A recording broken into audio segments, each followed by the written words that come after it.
فالمدبرات امرا یوم ترجف الراجفہ صدق اللہ العظیم۔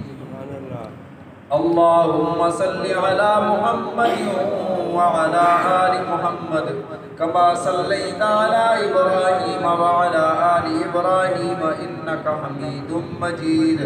اللهم بارك على محمد وعلى آل محمد كما باركت على إبراهيم وعلى آل إبراهيم إنك حميد مجيد۔ اس سورت کا نام سورہ نازعات ہے۔ پہلی آیت میں لفظ نازعات سے ماخوذ ہے۔ مفسرین کرام رحمہم اللہ نے اس میں 5 آیات کی کئی تفاسیر کی ہیں، البتہ 2 تفاسیر آپ کے گوش گزار کروں گا۔ سب سے پہلے اللہ رب العزت نے ارشاد فرمایا، قسم ہے ان فرشتوں کی، والنازعات غرقا، قسم ہے ان فرشتوں کی جو بدن میں گھس کر روح کو کھینچ لاتے ہیں۔ فرشتوں کے لیے بدن میں داخل ہو جانا کوئی محال نہیں ہے، مشکل نہیں ہے۔ ماں کے پیٹ میں بچہ ہوتا ہے، اس کی روح کو اندر ہی سے کھینچ کر نکال لاتے ہیں۔ قبر میں منو مٹی اوپر ڈال دیتے ہیں، قبر کے اندر چلے جاتے ہیں، کوئی سوراخ نہیں ہوتا۔ اینما تکونوا یدرککم الموت ولو کنتم فی بروج مشیدہ، فرمایا جہاں بھی چلے جاؤ، ایسے برج میں چلے جاؤ جس کے کوئی سوراخ، کوئی روشن دان، کوئی دروازہ نہ ہو، تو موت نے یدرککم الموت، تمہیں موت نے وہاں بھی پا لینا ہے۔ اور موت کا کام فرشتے کے ذمہ ہے اور اس نے روح نکالنی ہے۔ انسان جہاں بھی چلا جائے، جس سوراخ میں، جس برج میں، جس کمرے میں چلا جائے، جہاں چلا جائے، فرشتے نے وہاں اسے پہنچنا ہے اور اس کی روح نکالنی ہے۔ تو اللہ نے فرمایا والنازعات غرقا، قسم ہے ان فرشتوں کی جو بدن میں گھس کر روح کھینچ لاتے ہیں۔ والناشطات نشطا، قسم ہے ان فرشتوں کی جو گرا کھولتے ہیں۔ نبی علیہ الصلوۃ والسلام نے ارشاد فرمایا کہ مومن کی روح جب نکالی جاتی ہے، جیسے آٹے سے بال نکالا جاتا ہے، ایسے اس کی روح نکالی جاتی ہے، اسے ذرا بھی تکلیف نہیں ہوتی۔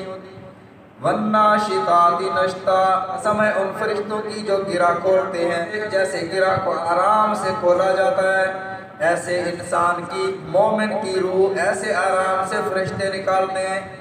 والسابحات سبحا، قسم ہے ان فرشتوں کی جو تیرتے ہوئے ہواؤں میں تیرتے ہوئے آتے ہیں اور تیرتے ہوئے روح کو واپس لے جاتے ہیں۔ فالسابقات سبقا، قسم ہے ان فرشتوں کی جو سبقت کرتے ہیں، ہر معاملے میں سبقت کرتے ہیں۔ فرمایا فالمدبرات امرا، قسم ہے ان فرشتوں کی جو اللہ کے امر کی، اللہ کے احکامات کی تدبیر کرتے ہیں۔ ایک تفسیر۔ دوسری، والنازعات غرقا، قسم ہے ان مجاہدین کی جو اللہ کی راہ میں لڑتے ہیں، ان کا کوئی ساتھی قید ہو جائے تو دشمنوں سے اپنے ساتھی کو چھڑا کر کھینچ کر لے آتے ہیں۔ والناشطات نشطا، قسم ہے ان مجاہدین کی جو اپنے خیموں کی گروں کو باندھتے ہیں۔ والسابحات سبحا، پھر جب اللہ کی راہ میں تلوار لے کر چلتے ہیں، وہ ایسے اللہ کی راہ میں لڑ رہے ہوتے ہیں جیسے یہ ہوا میں چل رہے ہو۔ فرمایا فالسابقات سبقا، قسم ہے ان مجاہدین کی، فالسابقات سبقا، جو ایک سے ایک بڑھ کر آگے لڑتا ہے اور سبقت کرتا ہے۔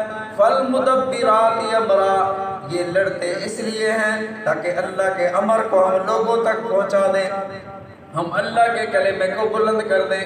یوم ترجف الراجفہ، جواب قسم کیا ہے؟ اللہ قسم کیوں کھا رہے ہیں؟ لتبعثن، تم ضرور اٹھائے جاؤ گے، مرنے کے بعد تم ضرور اٹھائے جاؤ گے۔ یوم ترجف الراجفہ، جس دن کانپے گی کانپنے والی۔ یہ ریلوے لائن کے ساتھ اگر کسی کے گھر ہوں تو جب گاڑی گزرتی ہے، ٹرین گزرتی ہے، تو یہ زمین اور گھر کانپتے ہیں۔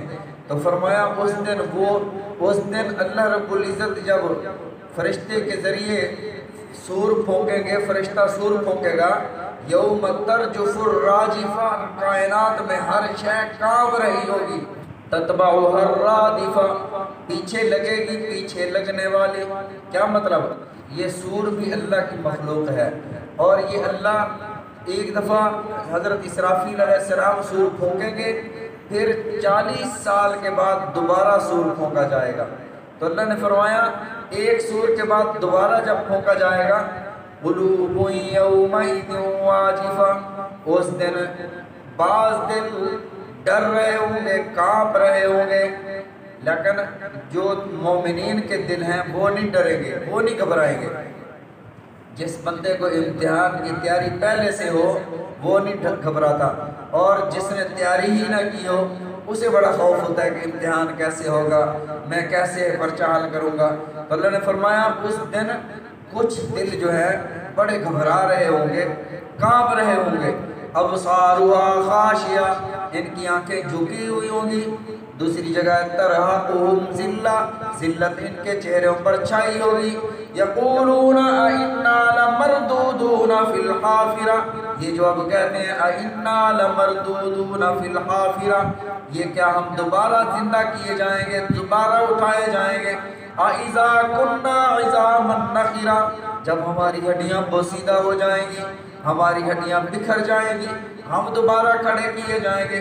قالوا تلک اذا کرۃ خاسرہ، مذاق اور استہزاء کرتے ہوئے کہا کرتے تھے تلک اذا کرۃ خاسرہ، اگر ہم کھڑے بھی ہو گئے تو بڑا نقصان ہوگا۔ فرمایا فإنما هي زجرۃ واحدہ، پھر ایک ہی دم زور سے کڑک کی آواز آئے گی، زور سے سور پھونکا جائے گا۔ فَإِذَا هُمْ بِالسَّاهِرَةِ، اچانک یہ سارے کے سارے میدان میں ہوں گے، اللہ ان سے حساب و کتاب لے گا۔ اے میرے محبوب صلی اللہ علیہ وسلم، نبی علیہ السلام کو تسلی دی جا رہی ہے، اے میرے رسول صلی اللہ علیہ وسلم، یہ صرف آپ کی مخالفت نہیں کر رہے، آپ سے پہلے جتنے انبیاء بھی گزرے ان کی بھی لوگ مخالفت کرتے رہے، ان کے دین کا بھی استہزاء اڑاتے رہے۔ فرمایا حل اتاک حدیث موسیٰ، کیا آپ کے پاس موسیٰ علیہ السلام کی بات پہنچی ہے؟ اذ ناداہ ربہ بالوادی المقدس طویٰ، جب ان کو ان کے رب نے وادی مقدس طویٰ میں، وادی طویٰ میں بلایا۔ اذهب الى فرعون، اور آپ کا حکم فرمایا اذهب الى فرعون انه طغى، آپ فرعون کی طرف جائیں، انہو طغا، وہ سرکش ہو چکا ہے، وہ اللہ کے احکامات سے پھر چکا ہے، اس میں تکبر آ چکا ہے۔ فَقُلْ هَلْ لَكَ إِلَىٰ أَن تَزَكَّىٰ، آپ ان سے جا کر کہہ دیں هَلْ لَكَ إِلَىٰ أَن تَزَكَّىٰ، کیا تیرے اندر کوئی ایسا جذبہ ہے کہ تو پاکی کی طرف آ جائے، تو نیکی کی طرف آ جائے، کیا تو اس میں رغبت رکھتا ہے؟ وَأَهْدِيَكَ إِلَىٰ رَبِّكَ فَتَخْشَىٰ، میں تجھے تیرے رب کی طرف رہنمائی کرنے آیا ہوں، رب کی ہدایت لے کر آیا ہوں۔ فتخشا، شاید کہ تو ڈر جائے، شاید کہ تو اللہ کے عذاب سے ڈر جائے، اللہ کا بندہ بن جائے۔ فَأَرَاهُ الْآيَةَ الْكُبْرَىٰ، اس نے موسیٰ کی بات نہ مانی۔ فَأَرَاهُ الْآيَةَ الْكُبْرَىٰ، بڑی بڑی نشانیاں فرعون کو دکھائیں، لکڑی کا اجتہا بننا دکھایا، ید بیضا دکھایا، کوئی معجزہ، جو بھی معجزے ان کے سامنے رکھے۔ فَأَرَاهُ الْآيَةَ الْكُبْرَىٰ، بڑے بڑے معجزات رکھے۔ یہاں بھی میرے رسول صلی اللہ علیہ وسلم آپ نے معجزات ان کافروں کے سامنے رکھے، انگلیوں سے پانی نکلتا انہوں نے دیکھا، معراج پر جاتے انہوں نے دیکھا، قرآن اترتے انہوں نے دیکھا۔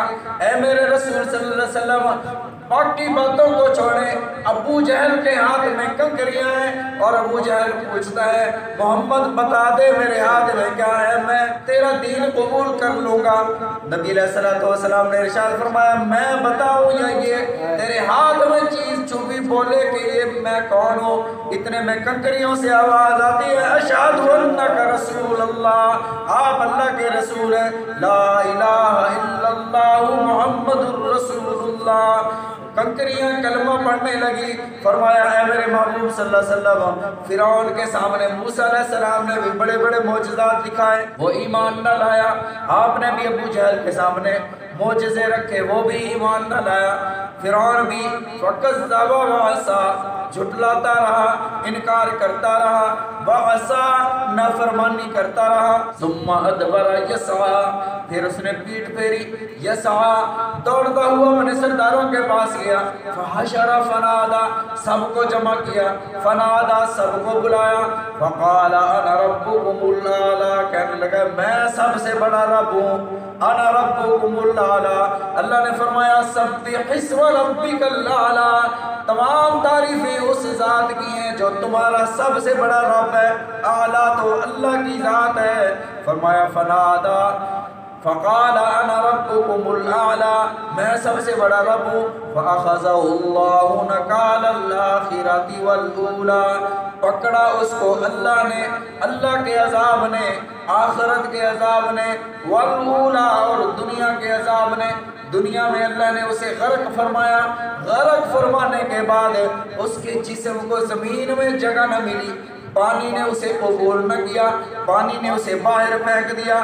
اللہ نے فرمایا فَالْيَوْمَ نُنَجِّيكَ بِبَدَنِكَ لِتَكُونَ لِمَنْ خَلْفَكَ آیَةً فرعون تیرے بدن کو ہم نے نجات دے دی، تیرے بدن کو کوئی کیڑے نہیں کھائیں گے، خراب نہیں ہوگا بظاہر، لیکن صبح شام تیرے بدن پر، تیرے جسم پر عذاب آتا رہے گا۔ یہ آیت موجود ہے، آل فرعون فرعون و آل فرعون اشد العذاب، فرعون اور آل فرعون سخت عذاب میں ہیں، صبح و شام غدوا و عشیا، صبح و شام ان پر آگ پیش کی جاتی ہے، آگ میں ڈالے جاتے ہیں۔ اور فرمایا فَالْيَوْمَ نُنَجِّيكَ بِبَدَنِكَ لِتَكُونَ لِمَنْ خَلْفَكَ آیَةً تیرے بدن کو ہم نجات دے رہے، پانی میں نہیں ڈال رہے، مٹی میں نہیں ڈال رہے، اس کا بدن آج بھی پڑا ہوا ہے مصر کے عجائب گھروں میں اور نشان عبرت ہے۔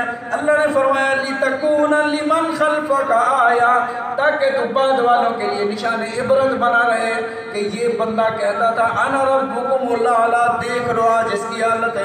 اللہ نے فرمایا آخرت کا عذاب بھی سے ملے گا، ان فی ذالک لعبرۃ لمن یخشی، بے شک ان ساری باتوں میں عبرت ہے اس بندے کے لیے یخشا جو رب سے ڈرتا ہو، جس کے دل میں خوف ہی نہ ہو، جو کہتا ہو اچھا دیکھا جائے گا۔ پھر فرمایا نصیحت اس کے لیے کارگر نہیں ہوتی، جو ڈرتا ہو، جو غور و فکر کرتا ہو، جسے اپنے مرنے کا یقین ہو۔ ہم جنازے روزانہ دیکھتے ہیں، پڑھتے بھی ہیں، قبرستان بھی دیکھتے ہیں۔ آپ دیکھ لیں ٹاؤن کا کوئی قبرستان بنایا جاتا ہے، ٹاؤن کے اس محلے کے اس بستی کے آباد ہونے سے پہلے وہ قبرستان بھر جاتا ہے، قبرستان بھرے ہوئے ہیں۔ اور ہر بندہ یہ سمجھتا ہے، اگر یہ نہ سمجھتا ہوتا تو اپنی آخرت کی تیاری کر لیتا، یہ سمجھتا ہے کہ شاید مرنا کسی اور نے ہے، میں نے نہیں مرنا، جنازے کسی اور کے اٹھنے ہیں، میں نے تو شاید ہمیشہ رہنا ہے۔ ایسا نہیں ہے، جیسے یہ جو جنازے ہیں، یہ جو قبرستان ہیں، یہ جو قبریں ہیں ہمیں بتا رہی ہیں کہ تمہاری باری آنے والی ہے، تیاری رکھو۔ اس لیے نبی علیہ الصلوۃ والسلام نے دعا سکھائی، فرمایا جب قبرستان جایا کرو السلام علیکم یا اہل القبور انتم لنا سلف وَإِنَّا بِكُمْ لَنَاحِقُونَ، تم ہم سے پہلے چلے گئے ہو، ہماری باری بھی آنے والی ہے، ہم بھی آپ کے پاس پہنچنے والے ہیں۔ پھر یہ تصور کرو، انسان مراقبہ کیا کرے، تصور کرے، شام کو بیٹھ جایا کرے کہ آج کے دن کتنی میں نے اللہ کی نافرمانیاں کی، کتنے گناہ کیے، کتنی نیکیاں کی، بالآخر مرنا ہے، اور مرنے کے بعد اربوں خربوں سال گزر جائیں، یہ بندہ پڑا رہے گا، قیامت کا انتظار کرتا رہے گا، سورہ اسرافیل پر ہی اٹھے گا، اور آنکھ بند ہو جانے کے بعد سب بھول جاتے ہیں، کوئی کسی کے لیے نہیں جیتا، ہر بندہ اپنے لیے جیتا ہے، ہر بندہ اپنے لیے کرتا ہے، کوئی کسی کا نہیں ہے۔